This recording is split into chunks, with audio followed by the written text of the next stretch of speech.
안녕하십니까? 시청자 여러분, 생명 연장의 비밀 김소연입니다. 우리는 흔히 생선은 몸에 좋다고 생각합니다. 특히 오메가3가 풍부해서 심장 건강과 두뇌 활동에 좋다는 건 이제 상식처럼 여겨지죠. 그래서 부모님 건강을 위해 또 우리 자신의 건강을 위해 일부러 생선을 챙겨 드시는 분들이 많습니다. 하지만 만약 우리가 건강을 위해 챙겨 먹는 그 생선이 특히 우리 몸의 기능이 조금씩 약해지는 65세 이후에는 오히려 심장과 뇌에 독이 될 수 있다면 어떨까요? 설마요 하시는 분들 계실 겁니다.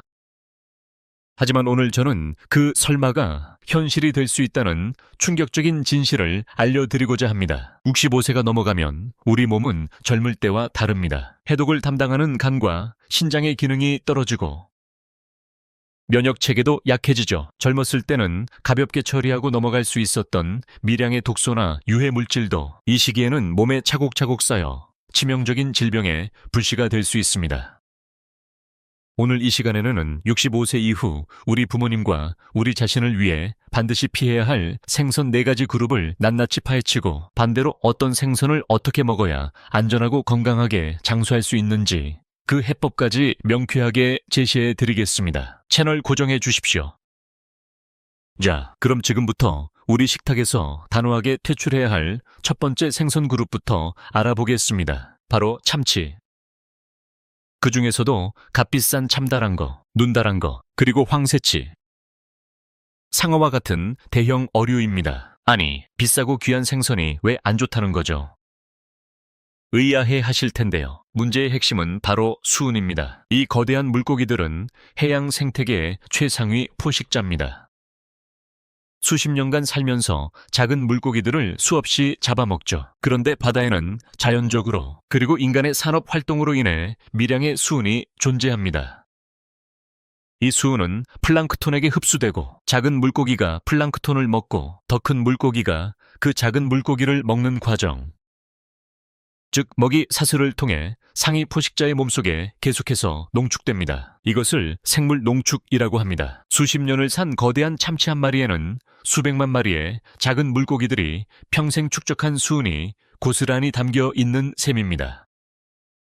이 수은은 강력한 신경 독소입니다. 특히 뇌세포에 치명적인 손상을 입히죠. 65세 이상 어르신들의 경우 해독 능력이 이미 저하되어 있기 때문에 소량의 수은이라도 몸 밖으로 배출되지 못하고 뇌에 쌓이게 됩니다. 그 결과는 어떨까요? 기억력 감퇴, 손발 떨림, 심할 경우 치매나 파킨슨병과 같은 퇴행성 뇌 질환을 유발하거나 악화시킬 수 있습니다. 메틸수은은 뇌혈관 장벽 BBB를 쉽게 통과하여 뇌세포에 직접적인 손상을 줍니다.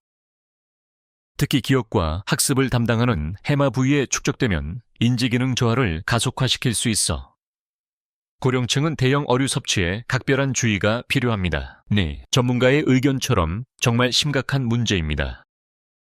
심장에도 마찬가지입니다. 수은은 심장 근육의 기능을 방해하고 혈압을 높이는 등 심혈관 질환의 위험을 증가시킵니다. 건강을 위해 먹은 비싼 참치회 한 점이 우리 부모님의 뇌와 심장을 병들게 하는 독이 될 수 있다는 사실 반드시 기억하셔야 합니다. 이제 두 번째로 피해야 할 생선 그룹입니다.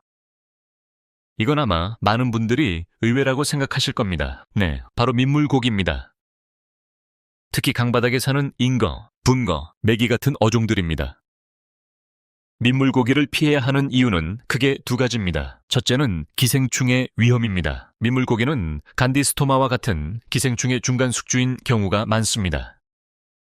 우리는 끓여 먹거나 구워 먹으면 괜찮다고 생각하지만 조리 과정에서 칼이나 도마를 통해 다른 식재료로 교차 오염이 일어날 수 있습니다. 또한 덜 익혀 먹었을 경우 기생충이 그대로 우리 몸으로 들어와가네 염증을 일으키고 심하면 강영화나 담도암까지 유발할 수 있습니다. 면역력이 약한 어르신들에게는 이러한 감염이 더욱 치명적일 수밖에 없습니다.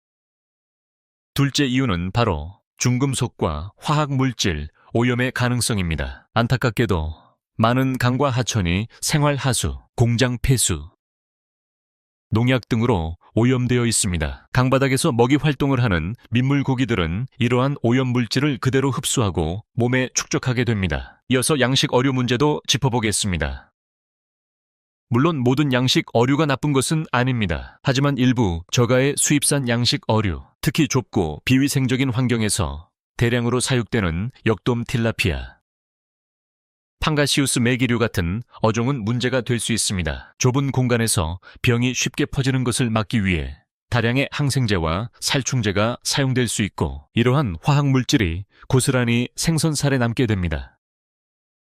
또한 사료의 성분에 따라 오메가3보다 염증을 유발하는 오메가6 지방산의 비율이 비정상적으로 높아지기도 합니다. 겉보기에는 깨끗하고 살이 많아 보이지만 그 속에는 우리가 알지 못하는 위험이 숨어 있을 수 있다는 점을 인지해야 합니다. 세 번째 그룹은 편리함 때문에 많은 분들이 애용하는 생선입니다. 바로 훈제 연어, 자반고등어, 각종 젓갈과 같은 가공 생선입니다. 이들의 가장 큰 문제는 바로 나트륨 함량입니다.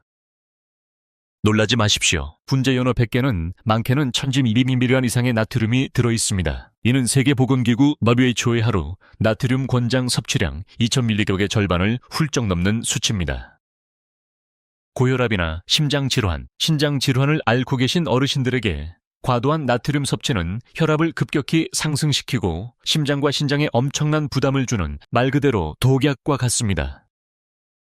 여기서 끝이 아닙니다. 훈제 과정에서 생성되는 발암물질의 위험도 있습니다. 생선을 훈연할 때 발생하는 연기 속에는 벤조피렌과 같은 다환방향 족탄화수소 PHS라는 1급 발암물질이 포함될 수 있습니다. 또한 먹음직스러운 색을 내고 보존 기간을 늘리기 위해 사용되는 아질산나트륨은 우리 몸속에서 단백질과 결합하여 니트로사민이라는 강력한 발암물질을 생성할 수 있습니다. 편리하고 맛있다는 이유로 자주 섭취하기엔 그 위험 부담이 너무나도 큽니다. 자, 이제 마지막 네 번째 그룹입니다. 이것은 어쩌면 가장 기본적이고 중요한 원칙일 수 있습니다. 네, 바로 회, 컵밥, 무침 등 날로 먹는 생선입니다. 신선하고 맛있지만 65세 이후에는 피해야 할 제1순위 음식이라고 해도 과언이 아닙니다. 이유는 명확합니다. 식중 독균과 기생충의 직접적인 위협 때문입니다. 신선한 생선이라도 유통, 보관, 조리 과정에서 리스테리아균이나 살모넬라균과 같은 식중 독균에 오염될 수 있습니다. 젊고 건강한 사람이라면 가벼운 배탈 정도로 지나갈 수 있지만 면역력이 저하된 어르신들에게는 폐혈증과 같은 심각한 전신 감염으로 이어져 생명을 위협할 수도 있습니다. 특히 고래회충으로 알려진 아니사키스 기생충은 위벽을 뚫고 들어가 극심한 복통, 구토, 위경련을 일으킵니다. 이를 치료하기 위해서는 내시경을 통해 직접 기생충을 제거해야 하는 고통스러운 과정을 겪어야 합니다. 나는 평생 회 먹어도 괜찮았어라고 자신하지 마십시오. 젊을 때 괜찮았던 것이 65세 이후에는 단 한 번의 실수로 돌이킬 수 없는 결과를 낳을 수 있습니다. 정리해 보겠습니다. 65세 이후 반드시 피해야 할 생선 4가지. 첫째, 수은 위험이 큰 참치 등 대형 어류. 둘째, 기생충과 오염 위험이 있는 일부 민물고기와 양식 어류. 셋째, 나트륨과 발암물질 폭탄인 가공생선. 마지막으로 식중독 위험이 큰 날생선입니다. 그럼 이제 많은 분들이 궁금해 하실 겁니다. 아니, 이것도 안 되고 저것도 안 되면 도대체 무슨 생선을 먹으라는 겁니까? 걱정하지 마십시오. 위험한 생선이 있다면 반대로 우리 몸에 보약이 되는 안전하고 좋은 생선들도 분명히 있습니다. 좋은 생선을 고르는 핵심 원칙은 간단합니다. 자고, 수명이 짧고 오메가3가 풍부한 등푸른 생선을 고르는 것입니다. 먹이사슬 하단에 있어 중금속 축적 위험이 적고 몸에 좋은 지방이 풍부한 생선들이죠. 제가 강력하게 추천하는 착한 생선 4인방을 소개합니다. 첫 번째 주자는 바로 연어입니다. 특히 자연산 연어는 최고의 선택입니다. 연어는 뇌세포 구성 성분인 DHA와 혈행 개선에 탁월한 EPA, 즉 오메가3의 왕이라고 불릴 만큼 풍부합니다. 또한 뼈 건강에 필수적인 비타민 D와 강력한 항산화 물질인 아스타잔틴이 풍부하여 노년기 뼈 건강과 노화 방지에 큰 도움을 줍니다. 훈제 연어가 아닌 신선한 생연어를 사서 소금 간을 적게 하여 굽거나 쪄서 드시는 것을 추천합니다. 두 번째는 바다의 영양제, 정어리입니다. 크기는 작지만 영양은 거인급이죠. 오메가3는 물론 뼈째 먹을 수 있어 칼슘의 보고입니다. 골다공증 위험이 높은 어르신들에게 이보다 더 좋은 생선은 찾기 힘듭니다. 통조림으로도 많이 나와서 간편하게 섭취할 수 있는데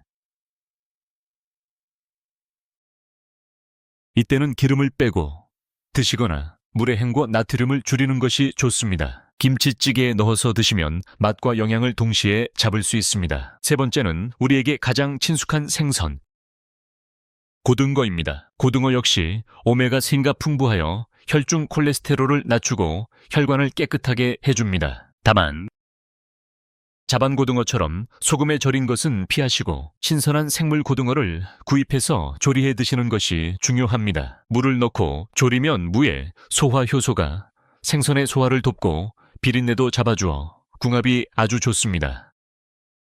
마지막 추천 생선은 청어입니다. 과메기로 유명하지만 우리는 소금이나 첨가물 없이 신선한 청어를 먹어야 합니다.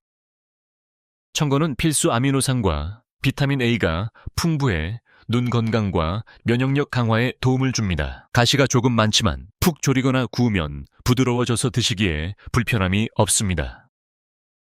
오늘 우리는 65세 이후 우리 몸에 독이 될 수 있는 생선과 약이 되는 생선에 대해 자세히 알아봤습니다. 핵심은 무엇을 먹느냐만큼 어떻게 먹느냐도 중요하다는 것입니다. 마지막으로 건강한 생선 섭취를 위한 안전수칙 3가지를 강조해 드립니다. 기생충과 식중독균은 열에 약합니다. 생선 중심부 온도가 75도 이상 되도록 속까지 완전히 익혀서 드셔야 합니다. 찜, 구이, 조림 같은 조리법을 활용하세요. 생선은 쉽게 상합니다. 구매 후 가능한 한 빨리 조리하고 남은 음식은 반드시 냉장 보관하며 가급적 다음 날 안에 모두 섭취하는 것이 안전합니다. 날생선을 손질한 칼과 도마가 다른 채소나 과일을 오염시키지 않도록 반드시 구분해서 사용하고 사용 후에는 뜨거운 물로 깨끗하게 세척, 소독해야 합니다. 시청자 여러분, 그리고 이 방송을 보고 계신 우리 어머님, 아버님. 건강하게 오래 사는 비결은 아주 특별한 보약에 있는 것이 아닙니다. 매일 우리 식탁에 오르는 음식을 현명하게 선택하고 올바른 방법으로 섭취하는 작은 습관에 있습니다. 오늘 알려드린 내용을 꼭 기억하셔서 위험한 생선은 멀리 하시고 안전하고 영양가 높은 생선으로 심장과 뇌 건강을 모두 지키시길 바랍니다. 생명 연장의 비밀. 오늘 준비한 소식은 여기까지입니다. 이 정보가 소중한 분들에게 꼭 전달될 수 있도록 주변에 많이 공유해 주십시오. 다음 주에도 더욱 유익하고 알찬 건강 정보로 찾아뵙겠습니다. 시청해 주셔서 고맙습니다.